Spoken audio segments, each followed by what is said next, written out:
Hello, I'm Brigantia Blackbird, Blackbird's Brew. Happy Friday and welcome to Wicca 202. This week's lesson is about the owl.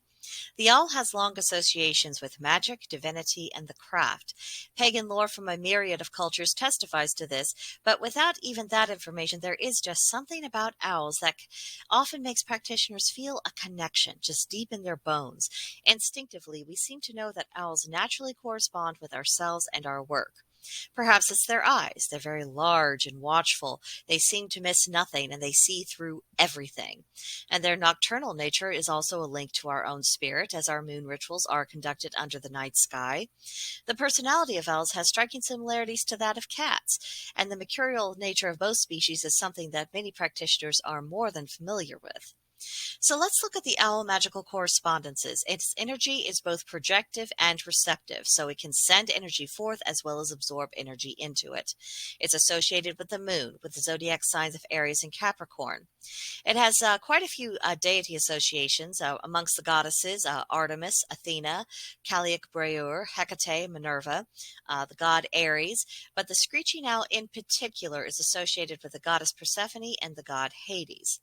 Its powers include matters of authority, awareness, connections, both seen and unseen, control, death, defense, dream work, enlightenment, fertility, freedom, guardianship, insight, knowledge, messages and omens, opportunities, the other world, patience, prophecy, protection, purification, rebirth and renewal.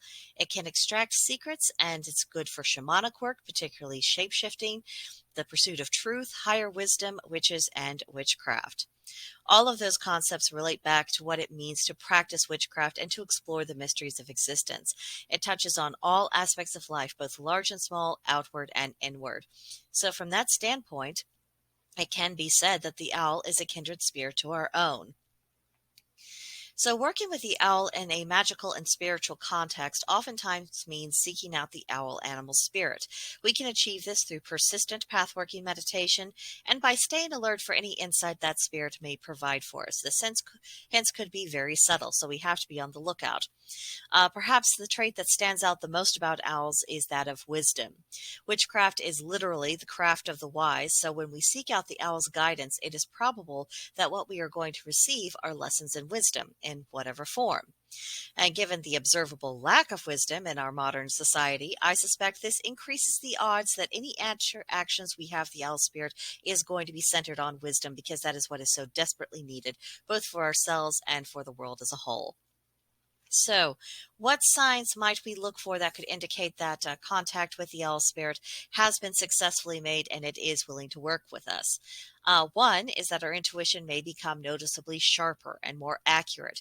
We can read in between the lines more easily. We're not just wildly guessing, but we are interpreting energy clearly. A second sign may be that we tend to think more logically. We can discern cause and effect a lot faster. A third sign to look for is that we can construct and present our arguments for and against ideas in a more coherent and rational manner. Our line of reasoning has actually been the product of reason as opposed to just our emotions or an instinctive impulse. So a few things to keep in mind. Now for our homework for December 9th through December 15th. Number 1. Time for independent research. Learn and make notes about everything you can about owls as animals and their spiritual and magical properties. I only touched on a few things on this video, so you've got a lot to explore. 2. Journal about how the owl spirit could have a beneficial impact on your life and your practice. If you successfully contact the spirit, what do you hope to gain? And 3. What species of owls are native to where you live? Try to discover if there's any local lore about these species, and if so, meditate on what those stories teach. So, lots to explore here. I hope you have a fun week with the homework. If you have any comments, questions, concerns, please let me know in the comments section down below, or come see me on Gilded. Our server name is Blackbird's Brew. There is a link to join us in the description box, and you would be very welcome there, so please don't hesitate. But that will do it for this week, and I will see you next time. Bye.